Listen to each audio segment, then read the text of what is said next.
And good morning everybody. नमस्कार दोस्तों, मेरा नाम मकसूद है और मैं एक शराबी हूँ। और आज 26 जून 2025 में आप सबका स्वागत करता हूँ। ए कम्स ऑफ एज, एज किताब हम पढ़ रहे हैं।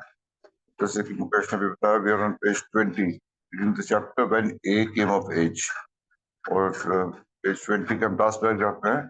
और हमने कल पढ़ा कि क्लीवलैंड में ए का आगमन कैसे हुआ, उसमें विख्यात रूप से कैनन स्नाइडर का क्या भूमिका रही, और ए का जो फैलाव था और ए का जो प्रचार हुआ क्लीवलैंड में किस प्रकार से हुआ।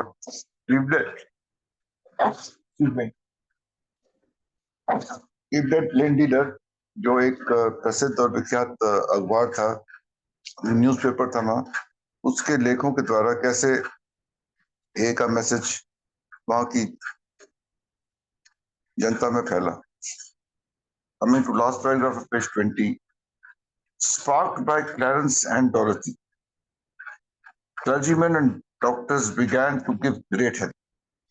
यहाँ पे बात कर रहे हैं क्लर्जीमैन, एक बार फिर धर्म से संबंधित लोग और चिकित्सा से संबंधित हॉस्पिटल्स एंड रिलीजियस डॉक्टर्स, इन्होंने कैसे ए की मुख्य धारा में आके और ए के सिद्धांतों का प्रचार किया और आम जनता को ए से अवगत कराया।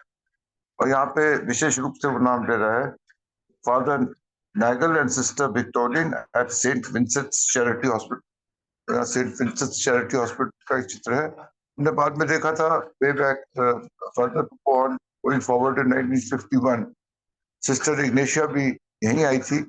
यहीं पे उन्होंने अल्कोहलिक वार्ड का उद्घाटन किया था और वहाँ पे काफी काम किया था अपने अंतिम समय तक Saint Vincent's charity hospital Cleveland में।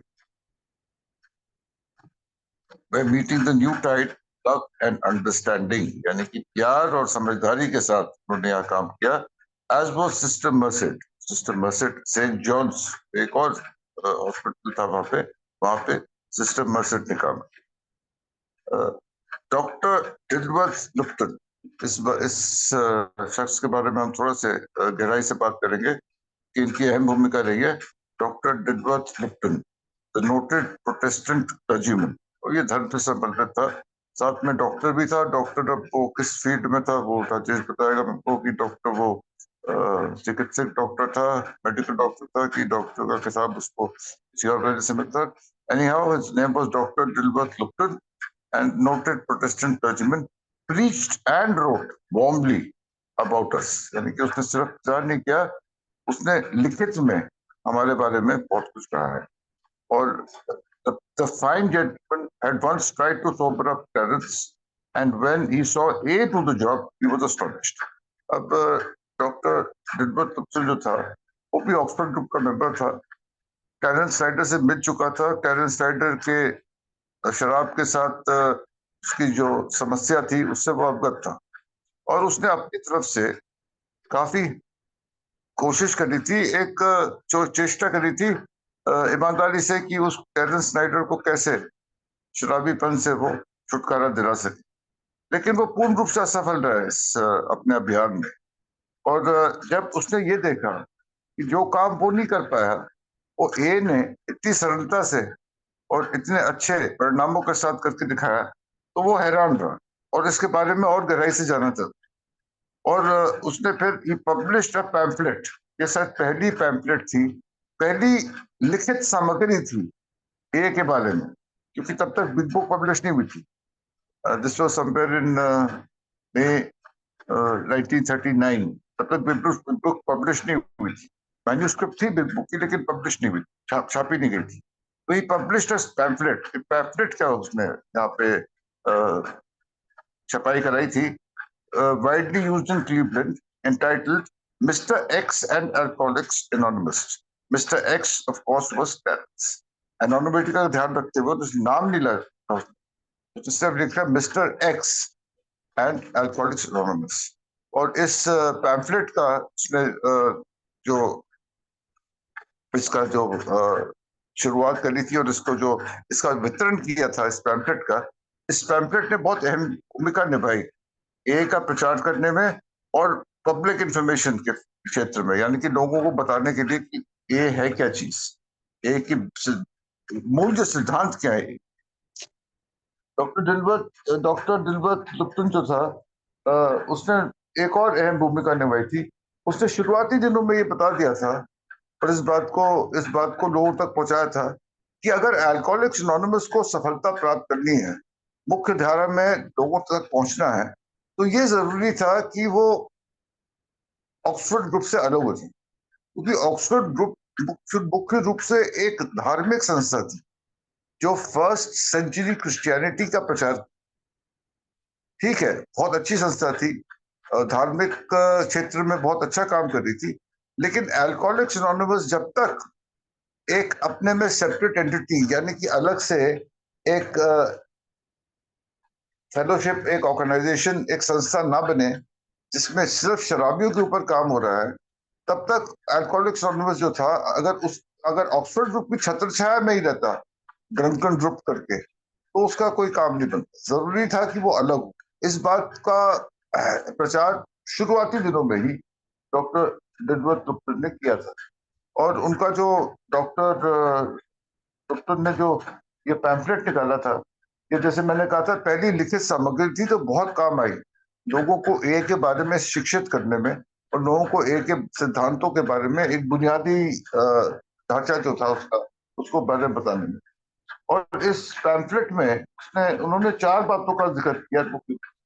The principle of spiritual dependence, यानी कि आध्यात्मिकता की क्या भूमिका है एक शराबी को सोबर करनी। दूसरा, प्रिंसिपल ऑफ यूनिवर्सलिटी, और ये हमारी तीसरी परंपरा की बुनियाद है कि ये जो एक सिद्धांत है ये सबके लिए बराबर है, चाहे वो कोई भी सामाजिक या आर्थिक वर्ग से आता हो, कोई भी कास्ट, क्रीड, कलर का हो, कोई भी जाति का हो, उसके लिए एक खुला है और यूनिवर्सल है। किसी देश तक सीमित नहीं है, किसी वर्ग या किसी व्यक्ति विशेष तक सीमित नहीं, यूनिवर्सल है सबके लिए। प्रिंसिपल ऑफ म्यूचुअल एड, कैसे एक दूसरे की मदद करी जा सकती है, और कैसे वो जादू होता है जब एक शराबी दूसरे शराबी से बात करता है। और इस बात का उसने प्रचार किया, जब मैं एक शराबी हूं, अगर मैं किसी और शराबी की मदद कर रहा हूं, तो मैं अपनी भी सुरक्षा कर रहा हूं शराब से, अब मेरी भी भलाई हो रही है, और साथ में जो जिसको मैं मैसेज दे रहा हूँ उसकी भी भलाई हो रही है। म्यूचुअल एड, यानी कि दोनों तरफ से यहाँ पे फायदेमंद सौदा है।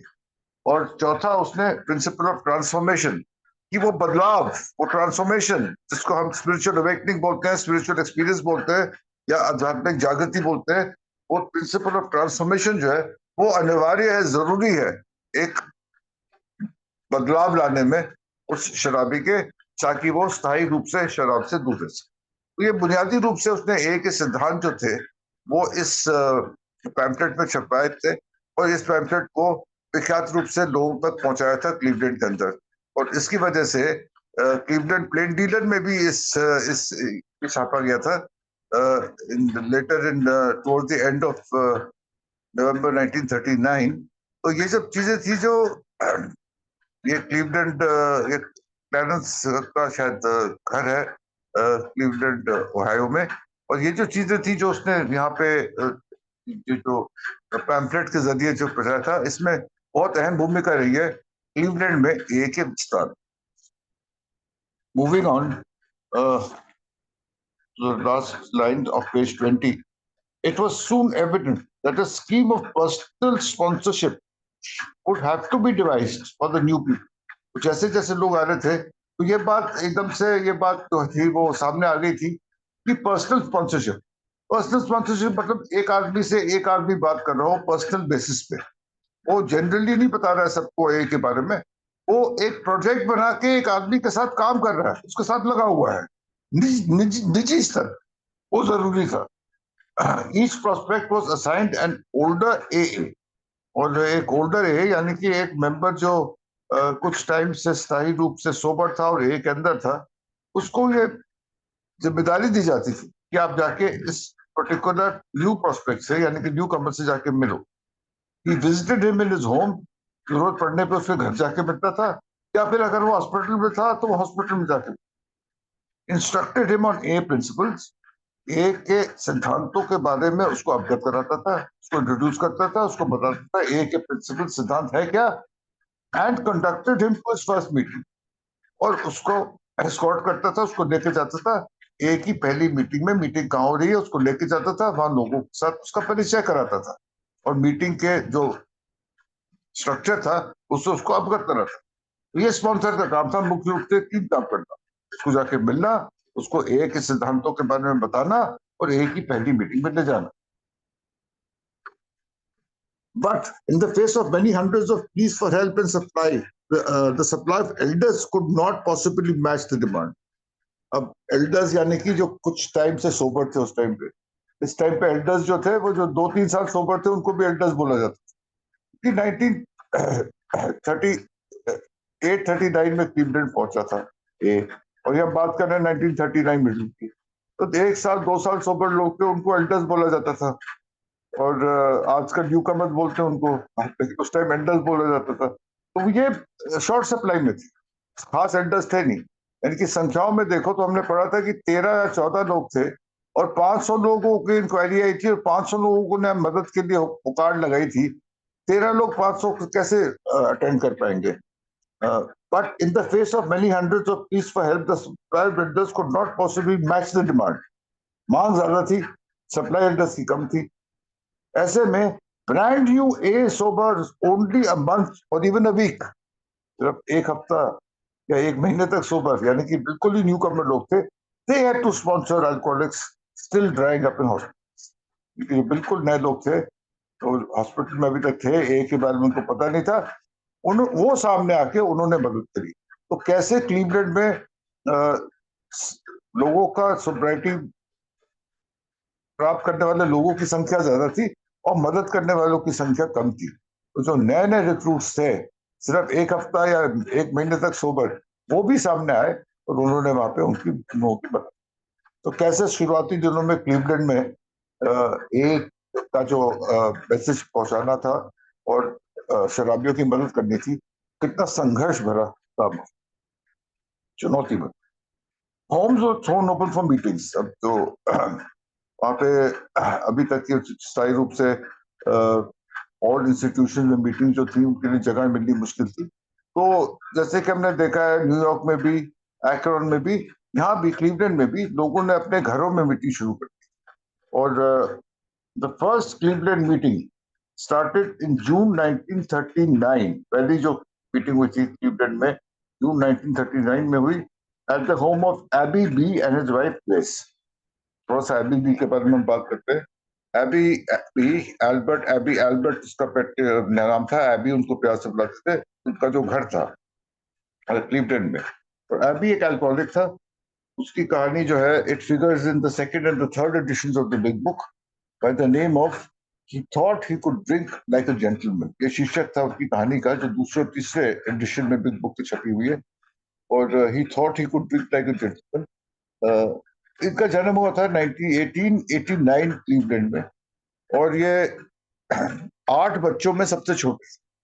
इनकी इनके 4 भाई थे और 3 बहनें थी, और ये सबसे छोटे थे 8 बच्चों में। 1889 क्लीवलैंड में इनका जन्म हुआ। ये एक टूल मेकर थे, यानी कि औजार और पुतले बनाते थे, और एक ड्राफ्ट्समैन भी थे, यानी कि वो ड्राफ्ट करते थे,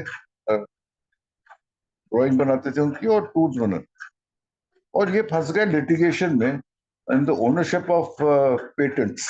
यानी कि इन्होंने किसी चीज का निजात किया था, मेंशन किया था, तो उनके साथ एक धोखा हुआ था। तो उन्होंने कहा था कि मैं कानूनी रूप से, वो जब लड़ाई कर रहे थे तो उनको कानून में दिलचस्पी आ गई। उन्होंने देखा कि उनको अपना हक अगर चाहिए है तो उन्हें कानून की जानकारी होनी चाहिए। तो हालांकि वो शुरू में स्कूल ड्रॉप आउट थे, ज्यादा शिक्षित नहीं थे, लेकिन बाद में उन्होंने पढ़ाई करी बड़ी उम्र में आने के बाद, और लगभग 30 साल की उम्र में वो finally he studied law and became a lawyer, and he pursued that career till the end of his life. वो उसके बाद 30 साल की उम्र के करीब लॉ स्कूल गए। उन्होंने वकील बनने और लिटिगेशन, ओनरशिप्स और पेटेंट्स, इन चीजों के इस ये उनकी धारा थी कानूनी पढ़ाई की। और लेकिन शराब चलती रही उनकी जिंदगी। And finally he sobered up at the age of 49 and half, यानी कि 50 साल की उम्र में जाके वो फाइनली सोबर हुए ए के जरिए। और उनको ये मैसेज मिला था, एबी को मैसेज मिला अपनी हेयर ड्रेसर से, और वो हेयर ड्रेसर जो थी वो क्लैरेंस स्नाइडर की साली थी, यानी कि क्लैरेंस स्नाइडर की जो वाइफ थी, हमने देखा था एक वाइफ क्लैरेंस स्नाइडर की वाइफ जो थी डोरोथी, उसकी एक बहन जो थी उसने हैंक पार्कर से शादी करी, वो वाली बहन नहीं, एक और बहन थी जो एक हेयर ड्रेसर थी, उसने मैसेज दिया। उसने क्लैरेंस स्नाइडर के बारे में जब बात करी, उसने पता था कि वो उसका उधार, उसका उपचार हो रहा है, तो उसने उससे बात करी और मैसेज एबी तक उसके जरिए पहुंचा। और क्लैरेंस स्नाइडर जब एबी से मिलने गया, उसने 12 स्टेप करने, तो बिल डब्ल्यू को भी अपने साथ ले गया था, और क्लीवलैंड से फिर उसको एक्रोन लेके गया, जहां उनकी पहली मीटिंग हुई अल्कोहलिक्स एनोनिमस की बॉब के साथ एक ही मीटिंग। और जब वापस आया वो, तो मई 1939 में पहली जो मीटिंग हुई क्लीवलैंड की, वो ये इन्हीं के घर में हुई, एल्बर्ट यानी कि एबी के घर में। और जैसे कि मैंने कहा था, जैसे ये चित्र डाला गया, ये एबी की चित्र है, and he thought he could drink like a gentleman. बड़ी दिलचस्प कहानी है, किसी के पास फर्स्ट, सेकंड या थर्ड एडिशन हो बुक की, तो उसमें से पढ़ सकता है ये। It's a very interesting story of how his sobriety evolved. Abby G और उसकी wife Grace. It was composed of Abby and about a dozen others who had been making the journey to Akron to meet at the Williams home. क्योंकि शुरुआती दिनों में जैसे हमने देखा था, क्लीवलैंड से गाड़ियां भर भर के लोग एक्रोन जा रहे थे, लेकिन अब वो थोड़े से वो उन्होंने कहा था कि हम जो एक्रोन जा रहे हैं, अब संख्याएं क्लीवलैंड में भी हो गई थी, तो उन्होंने कहा था हम क्लीवलैंड में ही क्यों ना काम शुरू करें मीटिंग्स का। तो दर्जन लोग थे, करीब 12 लोग थे, जिन्होंने एबी जी के घर में ही मीटिंग शुरू कर दी। और ये वही लोग थे जो इससे पहले हमने देखा था विलियम्स जो था उनके उसके घर जाते थे एक्रोन में मीटिंग्स करने के लिए। अब उन्होंने मीटिंग्स एबी के घर में यही शुरू। लेकिन Abies group presently ran out of space। Group का विस्तार होता गया, बहुत बड़ा होता गया, एबी का घर छोटा पड़ने लगा, जगह की कमी हो गई। So one segment began to meet in the home of Cleveland's financier, Mr. T. Borton, at his generous invitation.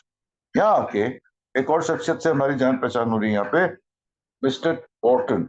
Mister बॉर्टन Cleveland का एक बहुत बड़ा साहूकार, मनी लेंडर था, फाइनेंशियल।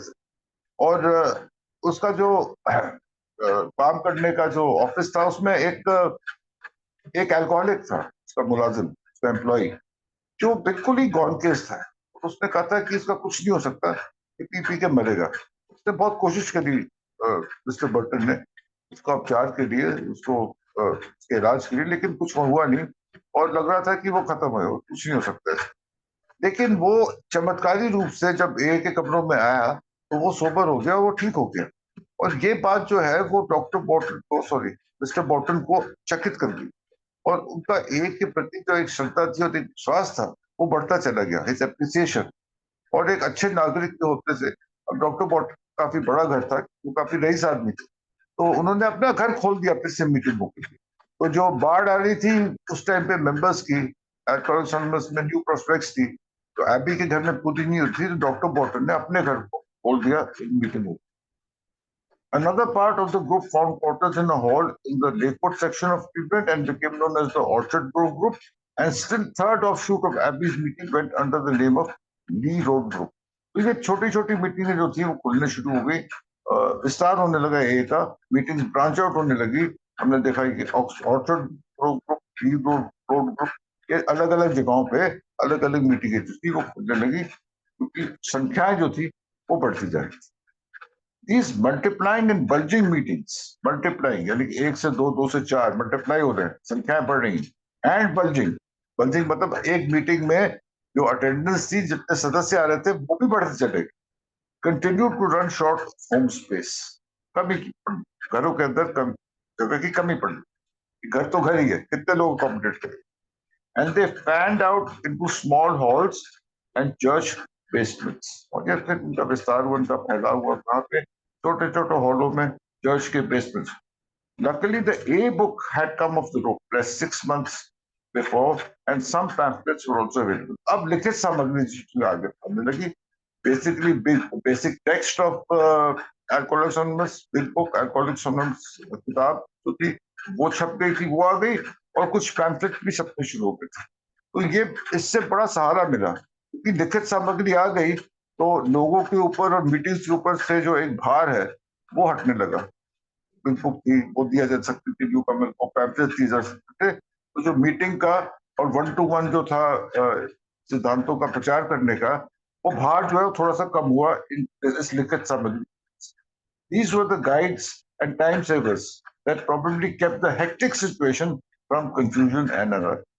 और बहुत ज्यादा जो असमंजस की स्थिति थी, कंफ्यूजन की स्थिति थी, एनआरकी हो रहा था, वो चीज में थोड़ा सा इनको रिलीफ मिला, थोड़ा सा सहारा मिला इस लिखित सामग्री के जरिए से. तो ये एक वरदान प्राप्त हुआ था उस टाइम पे, और थोड़ा सा जो भार था हम.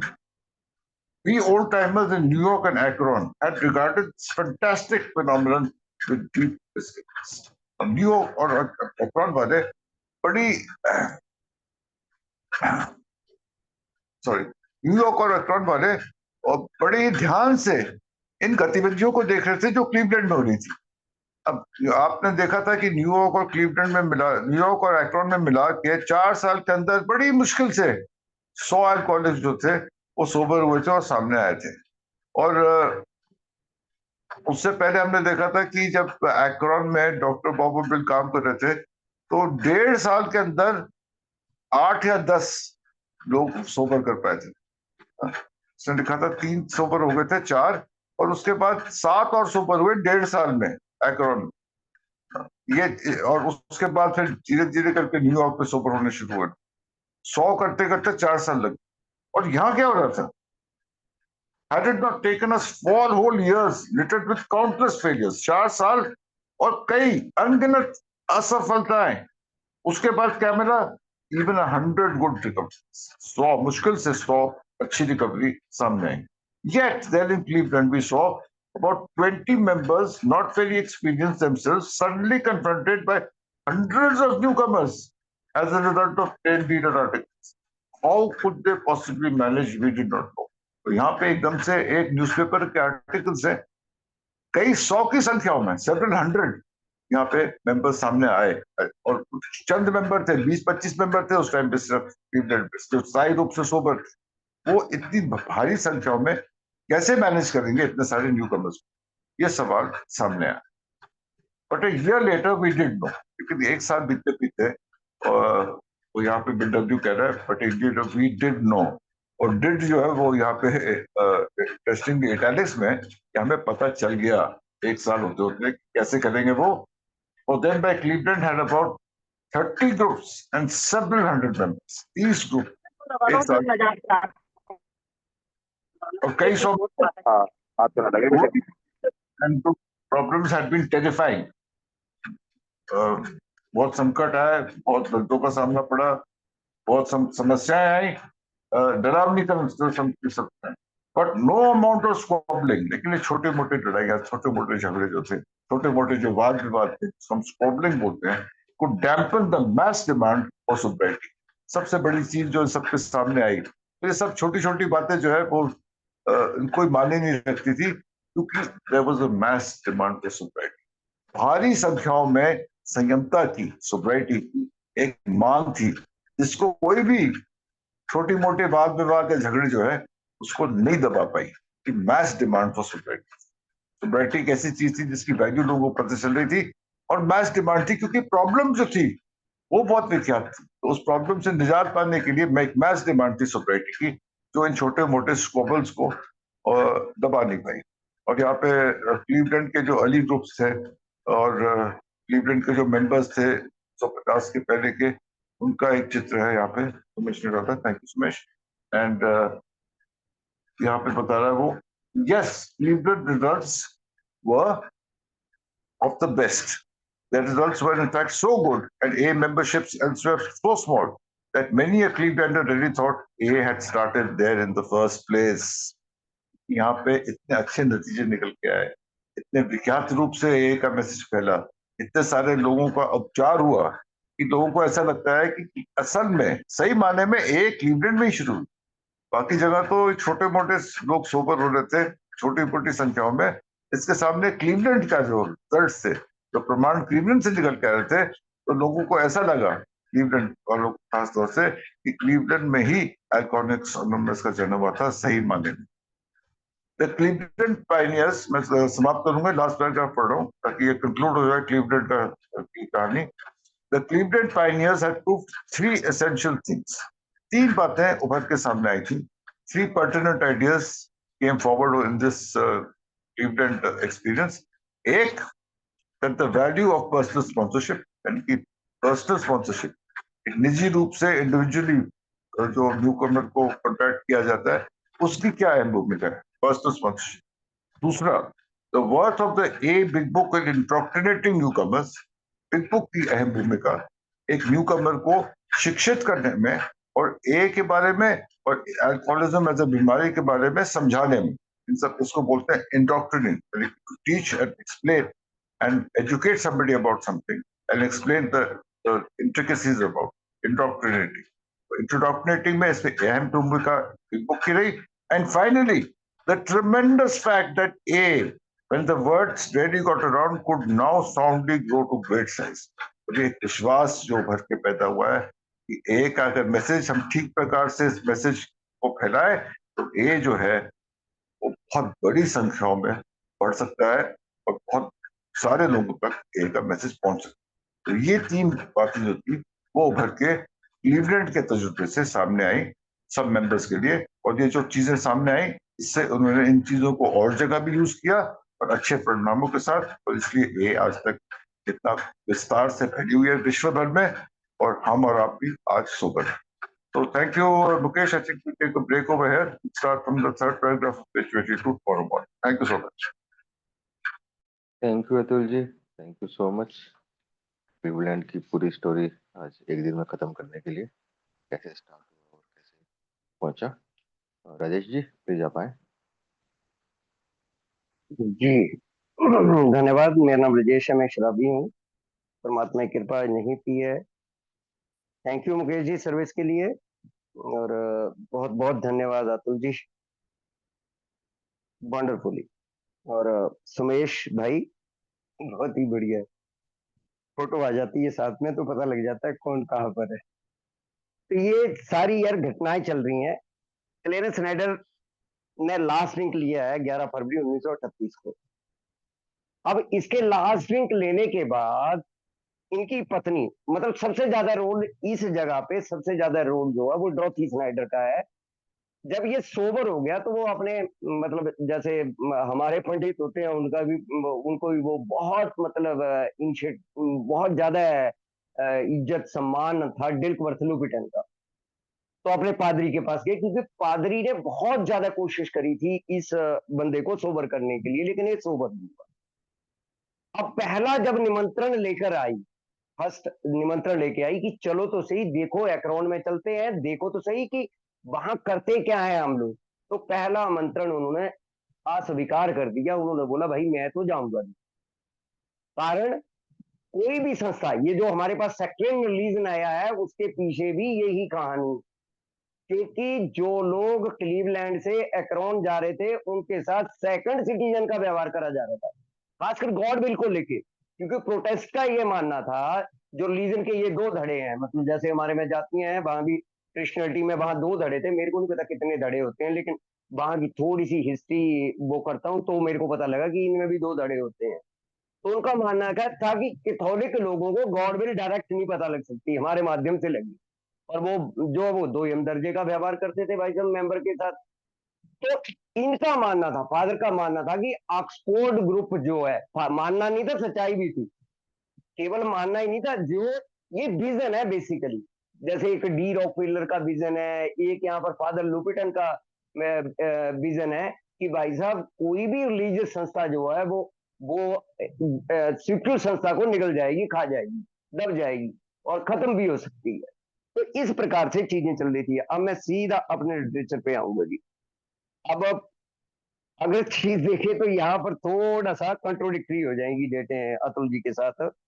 क्योंकि ये पेज नंबर 205 और सबसे बेहतरीन किताब ये, अगर डेटों के बारे में किताब कोई मेरे को जो लगा, जो मैंने आज तक हिस्ट्री पढ़ी है, तो doctor Babu and good old timer में डेट बार जो दिए हुए हैं ना, तो मैं अगर गूगल में टच भी करता हूँ बारों को जाके, तो वो सेम मतलब बार निकलते हैं। जैसे मान लो 27 नवंबर 1939 लिखा है इन्होंने, उस दिन कौन सा दिन था। तो चीजें जो है वो क्लियर होती हैं कि ये किताब जो है मेरे को अपनी सारी किताबों में ये किताब मेरे को बिल्कुल सही लगती है। अब हुआ क्या जी कि सेकंड टाइम फिर गई ड्रॉपी। Page number 205, doctor Bob and गुल टाइम, बिल्कुल ऊपर से लूंगा जी। At the same time Dorothy S armed with a copy of the big book had gone back to the, ये REB लिखते हैं, डिकवर्थ लुपिटन। REB का मेरे को नहीं पता क्या बोलते हैं। अब उसने क्या करा कि उसने एक बिग बुक की कॉपी ली, क्योंकि हमारे पास किताब आ चुकी है, किताब तो अप्रैल में आ चुकी है, घटनाएं जून 1939 की चल रही हैं। तो इस प्रकार से वो एक बिग बुक की उसने कॉपी ली और फादर के पास पहुंच गई, डॉक्टर ईस के पास, डिकवर्थ लुपिटन के पास। I felt that now he had fallen away from a crown. Now there was no export group connection. अब ये इसने वो बात दोहराई कि भैया अब नहीं है हमारा कोई उन लोगों के साथ कनेक्शन, लग से हमारी किताब नाम सब कुछ आ गया हमारे पास। The Lupton should be interested. अब लुप्टन ने इंटरेस्ट लिया। So I went back to him and said we were no longer on Oxford group and asked him to please come to meeting. दोबारा फिर मीटिंग के लिए insist करा, भैया आज तो सही, एक बार देखो तो सही फादर आके कि हम लोग क्या कर रहे हैं। अब यहाँ पर भगवान की ना देखो ये रहस्यमयी चीजें चलनी शुरू हो जाती है, जो अतुल जी बार बार बात करते हैं। He read it the big book पढ़ी उन्होंने, and he said that he would be definitely come to one of our meeting. उसने बोला भाई पक्का आऊंगा तुम्हारी मीटिंग में। जब किताब पढ़ ली उन्होंने, तो उन्होंने देखा यार ये किताब लिखी किस तरीके से है। He did, and he was impressed that he said, Dorothy, you go back to the plain dealer and you tell them that I am going to preach on a और that was publicity। हालांकि ये publicity है। उसने एक चीज और बोली, तू जा। और पहले प्लेन डीलर वालों ने बोला था कि जैसे जैसे हम आर्टिकल निकालेंगे तो आप कुछ साथ में बोलना, तो फादर ने मना कर दिया, नहीं नहीं नहीं भैया, मैं ऐसी किसी संस्था के बारे में कैसे मैं बोल दूंगा जिस संस्था का अभी सिर नहीं पैर नहीं कुछ नहीं पता नहीं। अभी थोड़ा सा एक्सपोर्ट ग्रुपर के साथ बैठ के ये लोग मीटिंग कर रहे हैं, ऐसी संस्था के बारे में मैं नहीं कुछ भी बोलूंगा। लेकिन यहाँ पर उन्होंने ड्रॉथी को बोला तू प्लेन डीलर वालों को बोल दे, मैं इसके ऊपर प्रीच करने जा रहा हूँ, मैं इसके ऊपर मतलब वो जो उपदेश या क्या देते हैं उस पर देने जा रहा हूँ। He was one of the really big protest minister in Cleveland, and but he said the good copy said Dorothy। अब आ गया जी, as reported November 27 1939, issue of the plain dealer, Dr. Lupiton preached sermon called the Miss X and the Alcoholic Anonymous।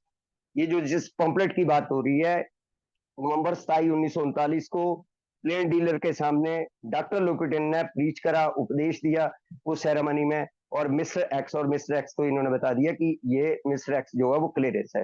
And the sermon was had turned into the pamphlet that served the Cleveland area for many years।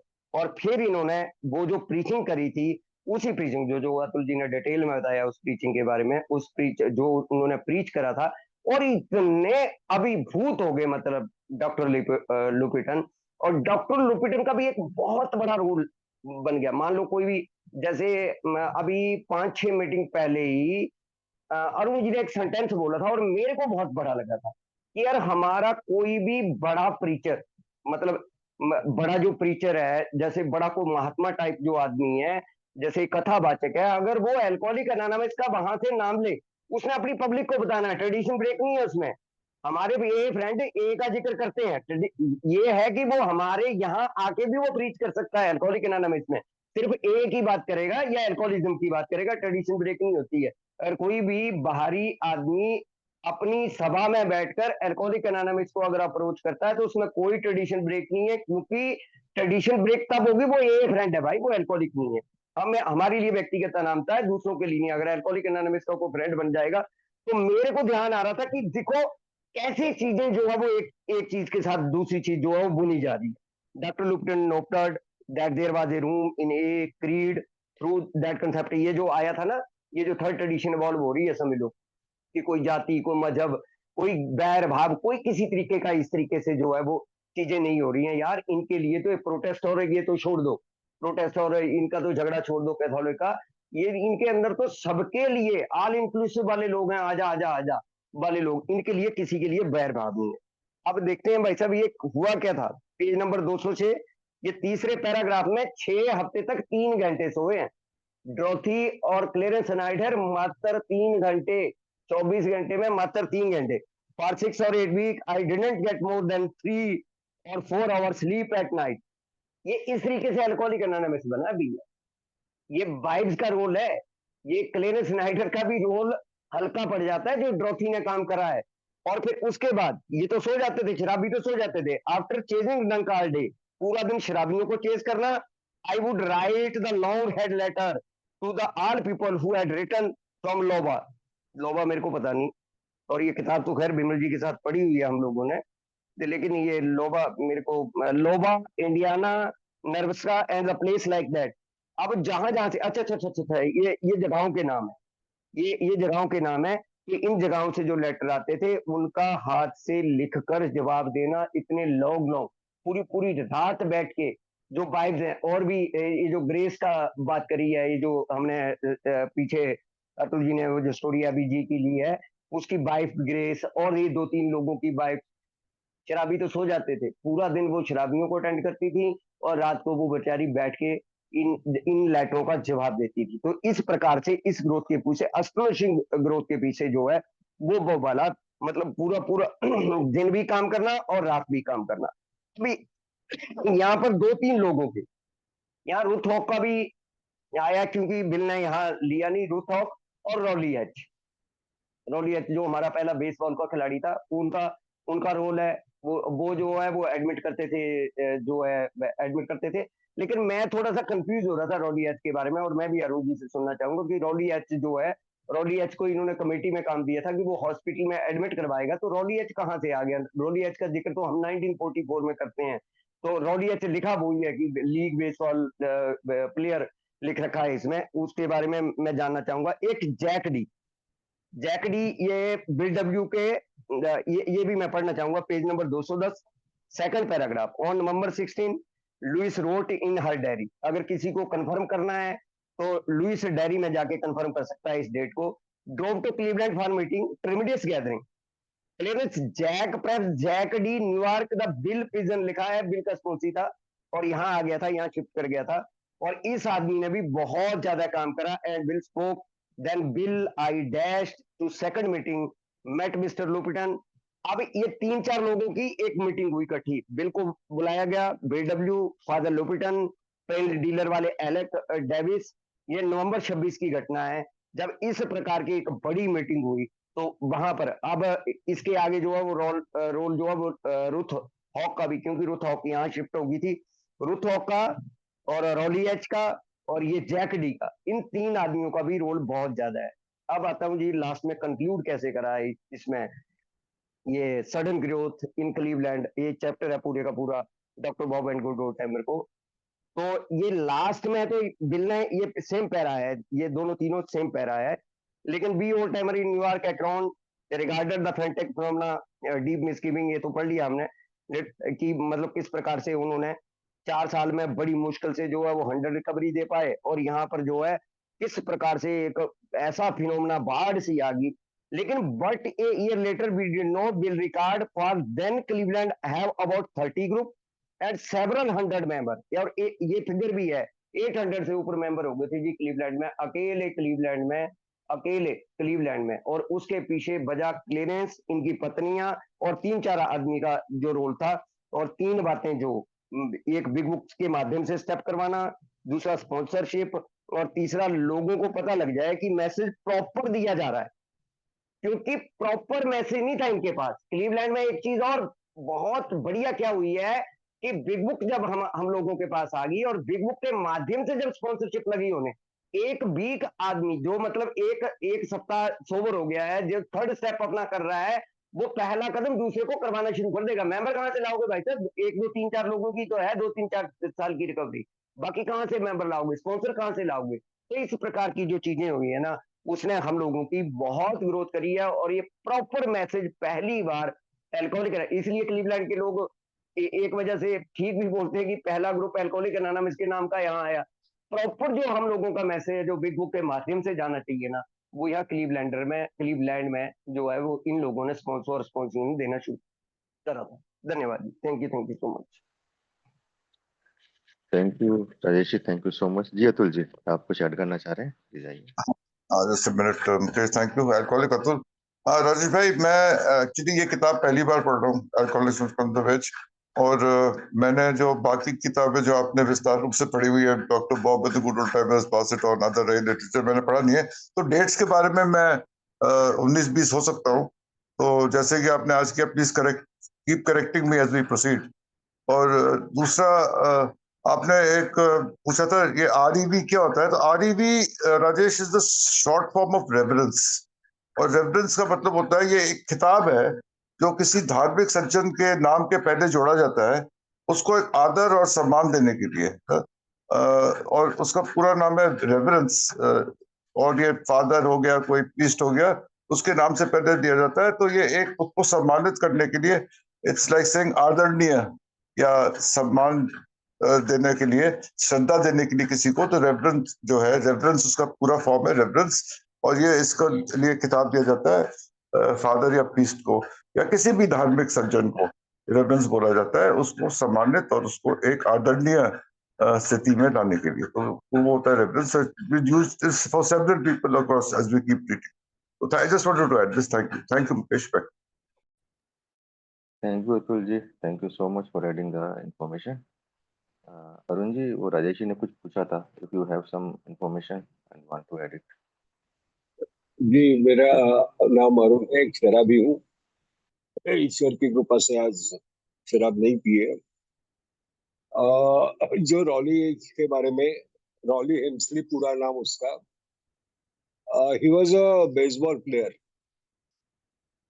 क्या होता था हमारे यहाँ पे, जैसे IPL में new talent Hunt करते हैं ना, वैसे रॉली जिस क्लब में खेलता था, उस क्लब का मैनेजर और ओनर, उन्होंने एक टैलेंट ऐसे ढूंढा था, and that talent need to be nurtured. उसको पॉलिश करना था, रॉ टैलेंट था। और दोनों का मानना यह था कि Rowley is a right person to mentor him. लेकिन at that time Rowley was absolutely drawn with the alcohol, पूरा का पूरा वो डूब चुका था। एंड जैसे रॉली कर सकता है, बात सही है, लेकिन रॉली करेगा कैसे? वो तो खुद सोबर नहीं है। खुद सोबर नहीं है मतलब हालत में ही नहीं है ट्रेन करने के लिए किसी के।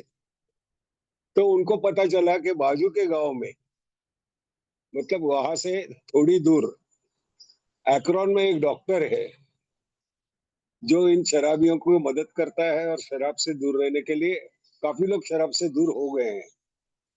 तो they approach him, doctor Bob को। और डॉक्टर बॉब को उन्होंने वो टाइम पे $2 लाख ऑफर किए हुए थे। अभी देखिए, उस समय डॉक्टर बॉब की हालत बहुत खराब थी, माली हालत बहुत खराब थी। एंड सेकेंडली, तभी एवरेज अमेरिकन का इनकम पर एनम कुछ $2,000 या $20,000 होगा। वो फिगर्स उतने याद नहीं है। लेकिन डॉक्टर बॉब ने उनसे कहा कि मैं इस आदमी की मदद तो जरूर करूंगा, but I will not accept the money. तो अपनी खुद की हालत खराब रहते हुए भी उन्होंने वो पैसे एक्सेप्ट नहीं किए। लेकिन उस रॉली को उन्होंने ये किया, ट्रीट किया। And then Rollie got sober. फिर बाद में वो टैलेंट भी उसने नर्चर किया। एंड देन फिर बाद में जाके वो जो पूरा उन्होंने ये ट्रॉफी जीतने के बाद में पूरा जो जश्न मनाया, जिसमें रॉली ने खुद की एनोनिमिटी ब्रेक की। वो फर्स्ट एनोनिमिटी ब्रेक कहा जाता है, लेकिन एक्चुअली वो फर्स्ट एनोनिमिटी ब्रेक नहीं है। उसके पहले भी 1939 के आसपास ही डॉक्टर बॉब ने एक फेथ करके मैगजीन में आर्टिकल लिखा था। उन्होंने उसमें अपना पूरे नाम से सिग्नेचर की थी। और तभी थोड़ी एक्रोन में हलचल हुई थी और एक्रोन का group was about to perish. ऐसे हालत में मतलब डल हो गया था, पेरिश तो डल हो गया था एक्रोन का ग्रुप। और उनको क्लीवलैंड की जो ये मूवमेंट हुई बिग बुक के बाद में, वो देखने के बाद में उनको वापस से एक बार ऐसे मोटिवेशन मिल गया। तो ये रॉली की एक छोटी स्टोरी। हम सिर्फ एनोनिमिटी ब्रेक के बारे में देखते हैं उसमें, बट बिहाइंड दैट ये जो 12 स्टेप का ये जो मैसेज जो है ना, नॉन प्रोफेशनलिज्म की जो हमारी ट्रेडिशन है, उसका आभास हमें उसमें मिल सकता है। दूसरी बात ऐसी है कि क्लीवलैंड से बाकी के गांवों में ग्रुप्स शुरू होना शुरुआत हो गई थी। अभी देखिए हम लोग तो, हमारी जो छठवीं ट्रेडिशन है, उस छठवीं ट्रेडिशन के अनुसार कॉन्फ्रेंस में जो दिया हुआ डिसीजन है कि हमारे कोई भी ग्रुप का नाम जो है वो किसी व्यक्ति के या संस्था के ऊपर नहीं रखा जाता। तो उसकी शुरुआत यहाँ पे हुई है। मतलब पहला एक्सपीरियंस तो है वहां का, एक जो नॉन अल्कोहलिक बॉटन था, उस बॉटन के घर में मीटिंग हुआ करती थी और उस ग्रुप का नाम क्लेरेंस ने बॉटन ग्रुप करके ही रखा था। फिर बाद में क्लब्स के एसोसिएशन के बारे में, अभी जो हमारे यहाँ पे भी एक महाराष्ट्र में एक हल्काथॉन हुआ था जिसमें ये टॉपिक था कि ए और क्लब्स करके, मेरे ख्याल से हमने सिर्फ वहां पे डिस्कशन शायद सिर्फ रोटरी और लायंस के बारे में हुआ रहेगा, but this clubs were different. वो वैगन क्लब करके था, मैक वैगन क्लब, वहां पे मीटिंग्स होती थी। तो वहां की वो जो क्लब की कॉन्सेप्ट थी तो थोड़ी सी मेरे ख्याल से और हमारे यहाँ पे जो है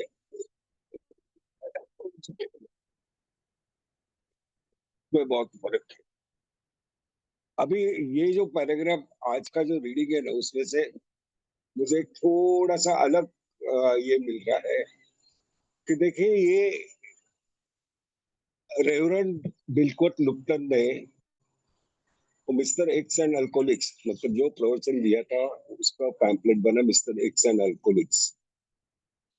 अभी हम हमारे शुरुआती के कुछ पैम्पलेट्स देखते हैं तो आपको नजर आएगा ये जो टॉक्स थे या फिर आर्टिकल्स थे उनके पैम्पलेट्स बने। जैक अलेक्जेंडर का पैम्पलेट बना, फिर बिल के 3 टॉक्स, और जो 3 उसने अलग अलग मेडिकल सोसाइटीज में जो स्पीचेस दिए थे उसके पैम्पलेट बने। शुरुआती के पीरियड में इन सब चीजों के पैम्पलेट्स बन गए हैं।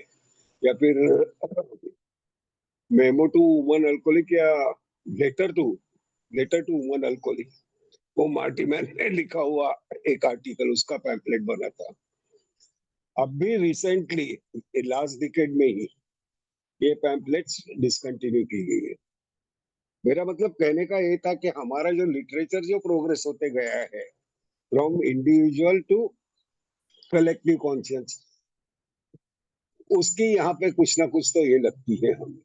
और देखिए mister x and alcoholics anonymous, वो हम कह सकते हैं कि अल्कोहलिक्स एनोनिमस का पहला पैम्पलेट या पहला लिटरेचर था बिग बुक के बाद में का।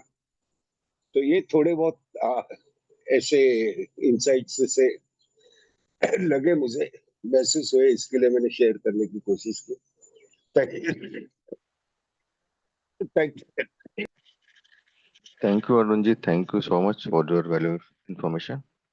कोई और भाई अगर इसी इंफॉर्मेशन